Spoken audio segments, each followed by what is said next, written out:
You're joining with us in Colombo Street, and today we have a guest who is very special to us in the current situation we are in, and that is none other than Mr. Rodney Armstrong, the resident manager of Mahali Ridge Hotel Kandy, and also the president of the Kandy Hoteliers Association. Good morning. Morning. So, as we all know, we are living in a bit of crisis with the COVID-19 situation. And one of the industries which is affected the most by this situation is the hotel industry as well as the tourism industry. And when it comes to a country like Sri Lanka, we know that we have a very proud heritage, and Sri Lanka is also considered one of the very great and very attractive touristic destinations in the world. And also, I think like 2-3 years ago, it was also ranked one of the most adorable and one of the most visited touristic destinations in the world. But with the COVID-19 situation, I think that situation has been affected a bit. So what do you think about the touristic importance of Sri Lanka and how the COVID-19 situation has affected that importance?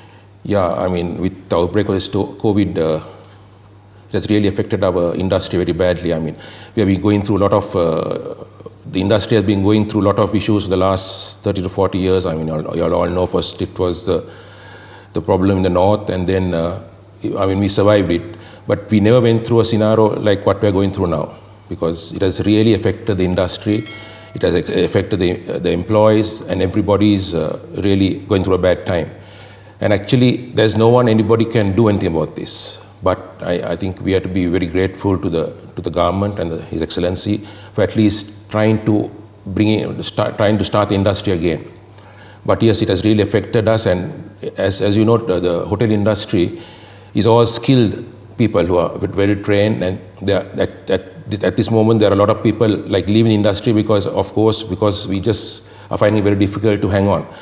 Yes, we are trying our best to retain the staff and all those people, because once they go, and for us to build up this team which we had, which, as you say, Sri Lanka is a very hospitable country with the people who are very hospitable.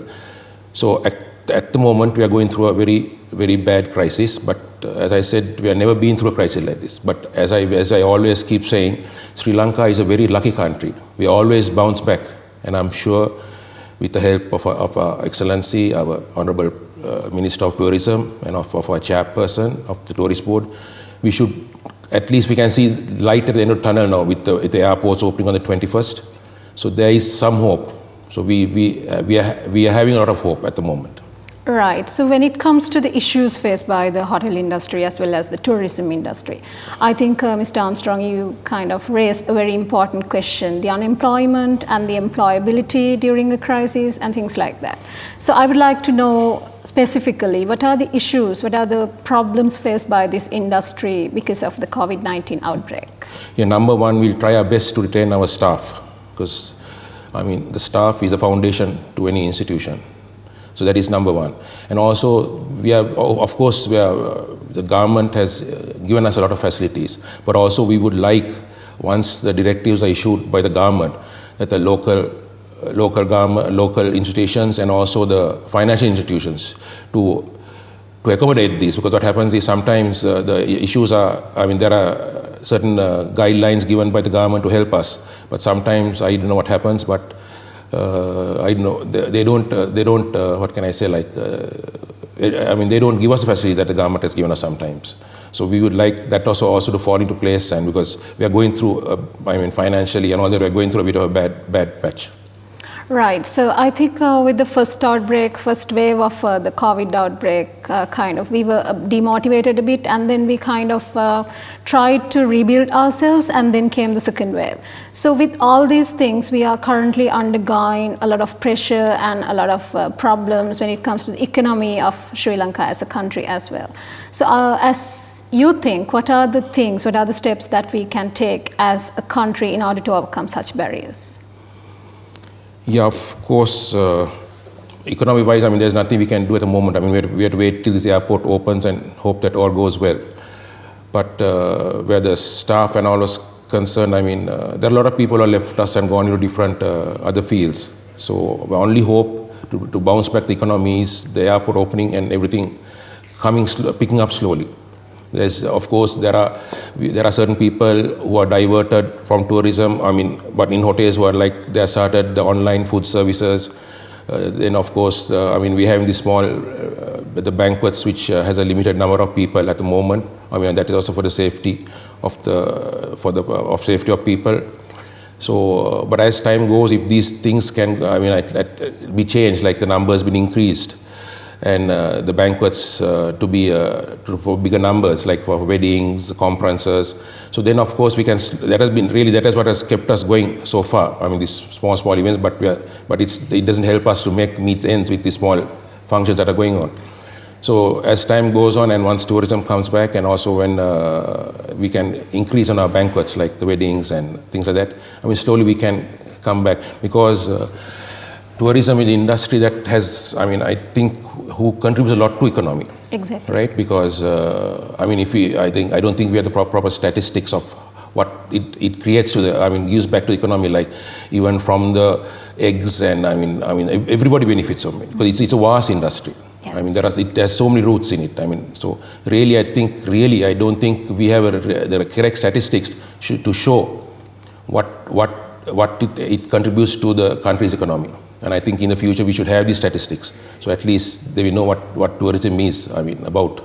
Right. So I think the government in Sri Lanka is also taking a lot of steps in order to help the industry of tourism as well as the hotel industry as well. So as you think, what are the things, what are the challenges that could be faced by the government, and what are the steps that can be taken by the government in order to overcome the situation we are in?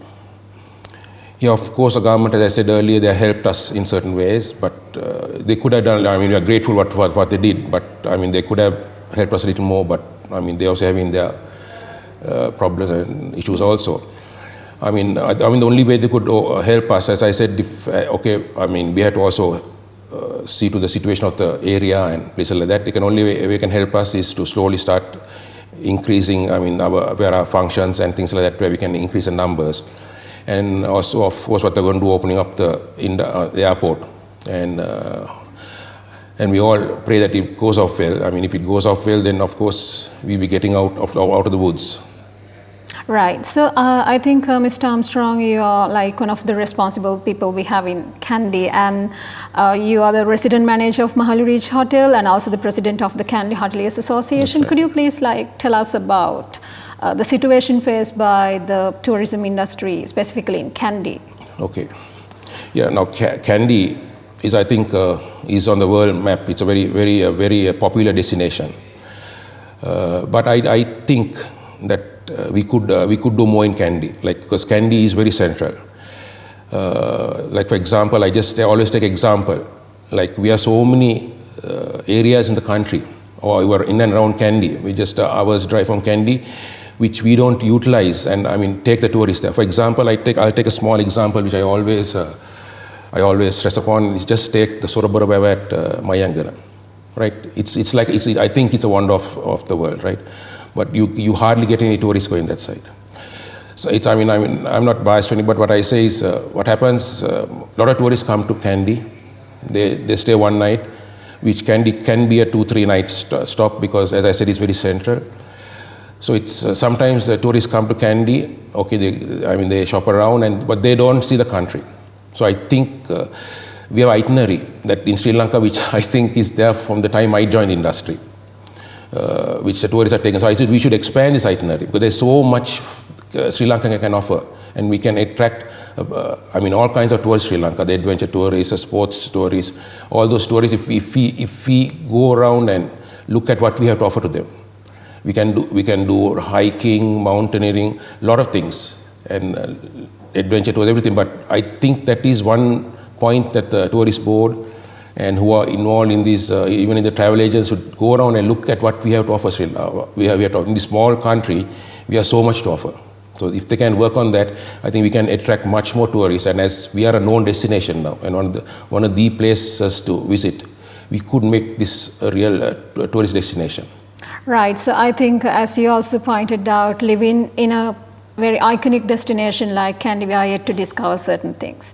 So One other thing also I would like to ask, being the president of the Kandy Hoteliers Association, as you think, Mr. Armstrong, what are the responsibilities and what are the duties performed and what are the challenges taken by the Kandy Hoteliers Association in order to overcome this crisis and also to face the COVID-19 situation well? Yeah, number one was we had to motivate the staff to say that, I mean, this is not the end of the world, and the main thing is to keep the staff. So what we do certain training programs, motivation programs, and we do as much as we can to keep the staff going, because as I said, that's the backbone of any institution. Yeah. And so that's, and also we try to keep them to stay back with us, and there's nothing more we can do. But also we are, telling them, don't leave us and be with us. That's one of the main reasons. But other than that, of course, before when things are normal, we did a lot of things like the Spice Food Festival in Kandy. We send them overseas to get awareness programs of the overseas countries, the hotels. That's what we're doing. But with this COVID, there's nothing much we also can do. So as I said all the time, that the main thing is for us to retain our staff and things like that. Right. So there's this very interesting concept coming up, the travel bubble concept. It's like a pilot project, I think. Right. So what do you think about this travel bubble concept? And most recently, we kind of had a number of tourists from Ukraine, and they kind of visited the Kandy and the Temple of the Tooth Relic as well. So what do you think about this whole concept and how it would help to develop the tourism industry in Sri Lanka during this crisis?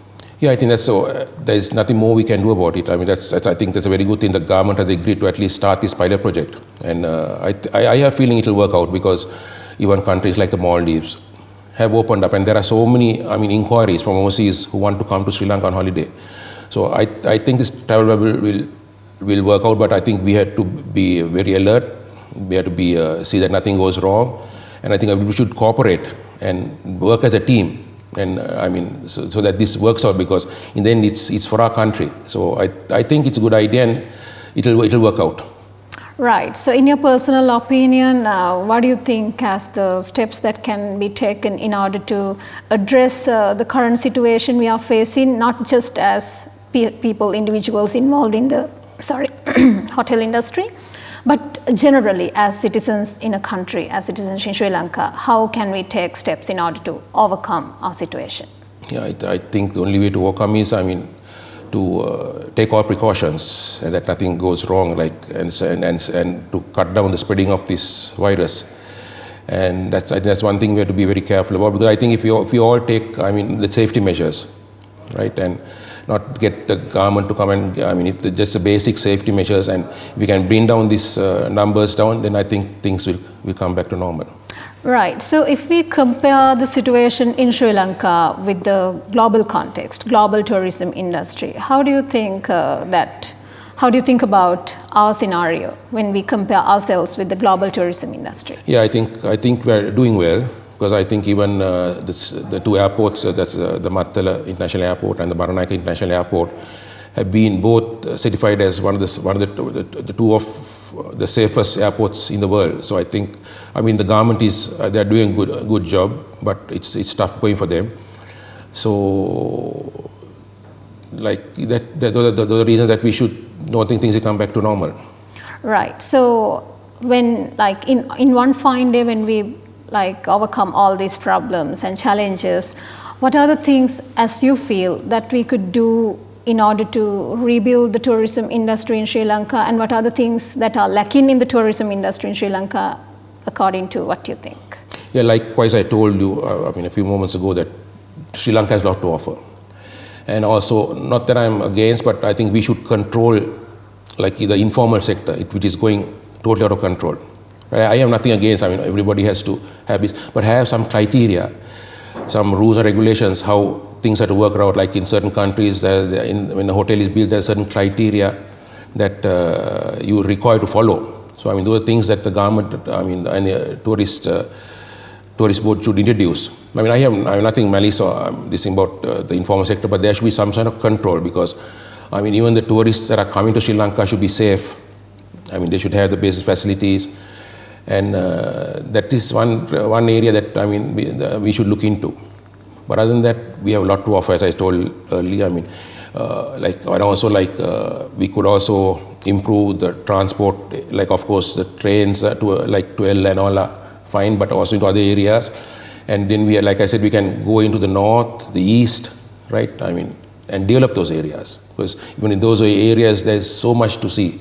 I mean, for example, in 1980 when I came to industry, I mean, there were excursions that go to Jaffna. I mean, so we can make this the tourism spread around the country, which will benefit the whole country, and that is what we are hoping for.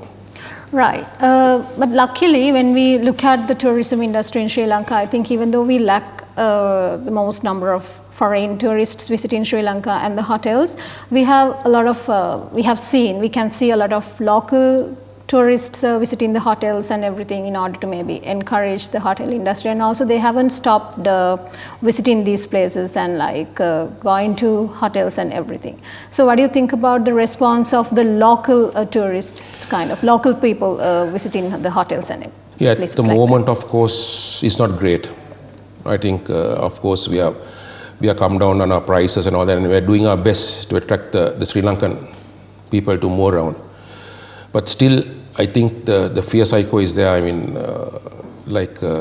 because of this deadly virus.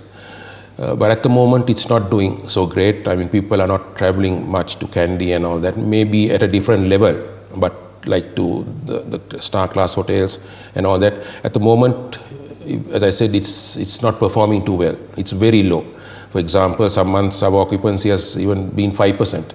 I mean, never. I would say, as I said, during even the northern conflict, we never dropped to 5%. I mean, as I said, this is first time in history that the hotels are gone, but we cannot blame anybody. Yes. It's beyond everybody's control. So we are trying our best to entertain the local clientele, but we are not being very successful. Even over the Christmas weekend, the 31st, the New Year's dawn, we didn't have much business. And I think most hotels in Kandy didn't have much. Of course, we did the normal formalities for the 24th. All hotels mostly in Kandy did the normal 24th evening, but with the health guides in place. But we didn't see much of an impact of the Sri Lankan people traveling around. Yes. So usually it's the winter peak where the most of the tourists decide to travel around the world. Basically most of the European tourists decide to travel around the world. So we are currently in that peak and this winter season, and I think we have a lot of important events also coming up in the year, which takes place annually. So what do you think, what can we do and what can the hoteliers do in order to maintain their kind of procedures they have continued so far, the things they have continued so far in organizing the events and in addressing the special occasions that would take place in an year in a situation like this? Yes, now of course travel restrictions are also, for example, UK has closed down its borders for travelers to more of UK. So, but I think if this travel bubble works out, I hope and pray that by about March, April, things should slowly start picking up. The events we have the SLA Parada coming up in August, which I presume by that time things might be normal, right? But because there are people willing to travel, and we have to only open the borders, but also we have to see that nothing goes wrong, because everything goes wrong and there is infection, and also if in the bubble, if this virus, if it gets into the bubble, also it could be a problem. But I have a strong feeling that it will work out, and we'll have to see the situation, and of course, as you say, what are the events and all we have to organize. We'll have to see the situation. And with it, we'll have to make decisions. But we will endeavor to see that things get off the ground. And also, people are very much concerned about the health and safety measures, and also, at least we expect them to be concerned about those measures.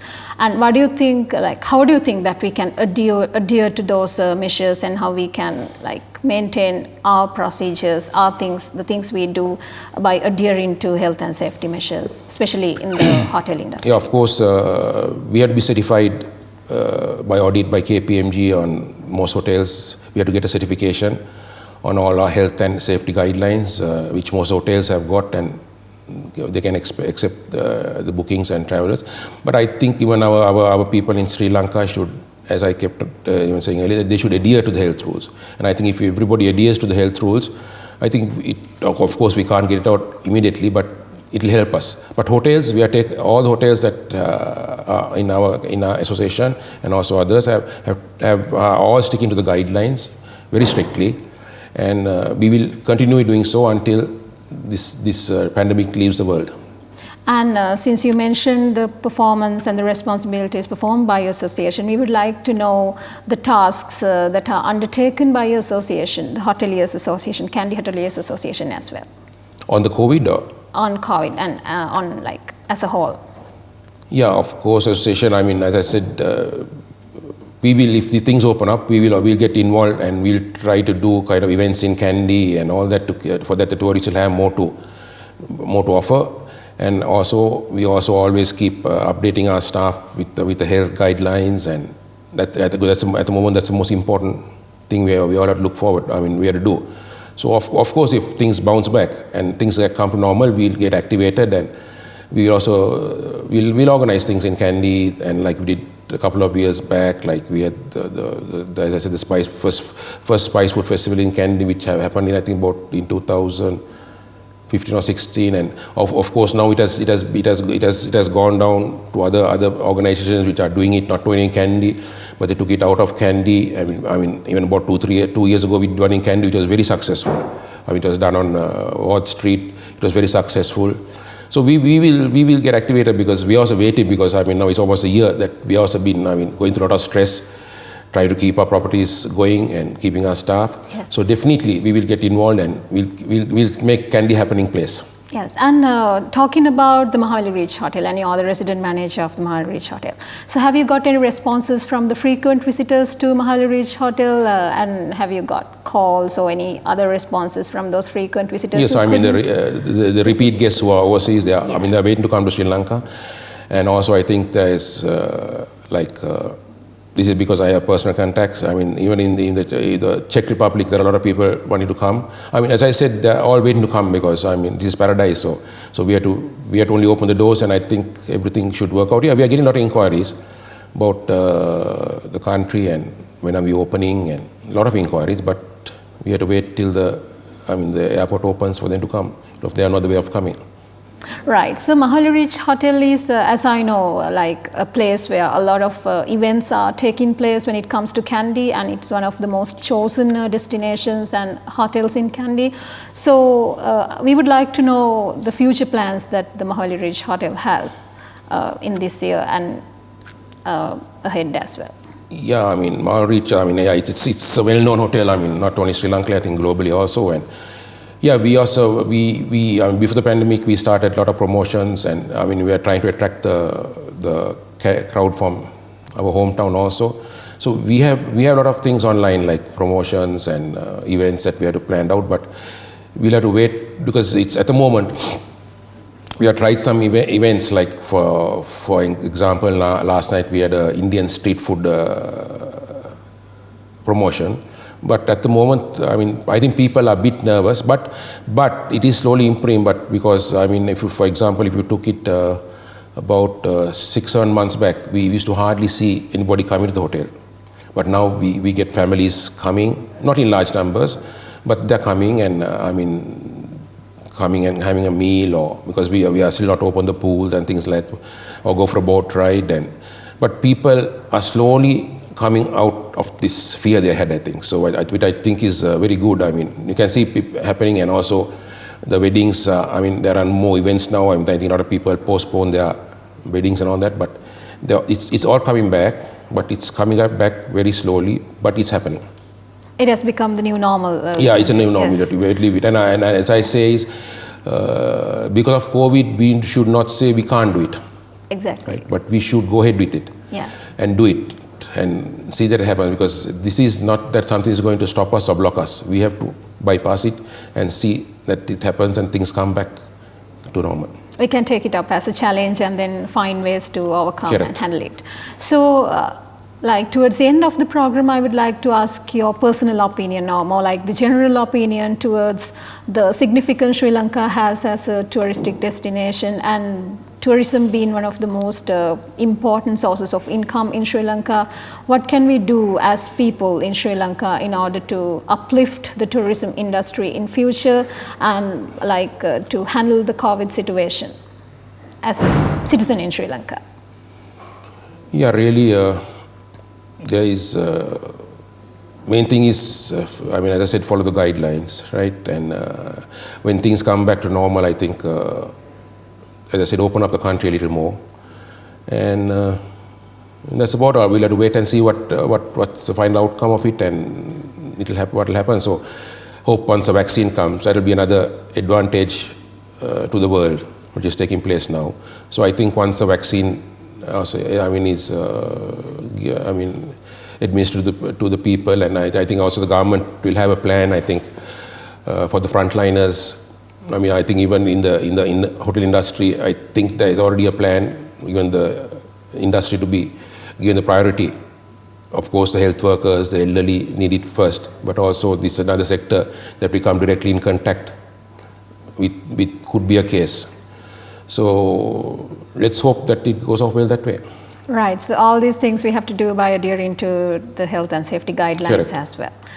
Okay. Thank you, Mr. Rodney Armstrong. I think we had a nice discussion, and we are about to wrap up the program for today. And thank you for joining the Colombo Street. Thank you for inviting me and giving the opportunity to speak what we have in ourselves. Yeah. It was so nice meeting you as well. And today we had as our guest Mr. Rodney Armstrong, the resident manager of Mahali Reach Hotel and the president of the Kandy Hoteliers Association as well, to talk about the COVID-19 situation and also the issues faced by the hotel industry in Sri Lanka and the tourism industry in general due to the impact of the COVID-19 situation. I think we had a very interesting discussion today regarding these problems and how we can overcome those challenges as a country together. So once again, we would like to thank Mr. Rodney Armstrong for joining our conversation, and we would like to wish you good luck in your plans. Thank you. I think we need a lot. Yes, thank you so much. And today, that's the end of the program, and we would meet you in another very interesting program like this with Colombo Street.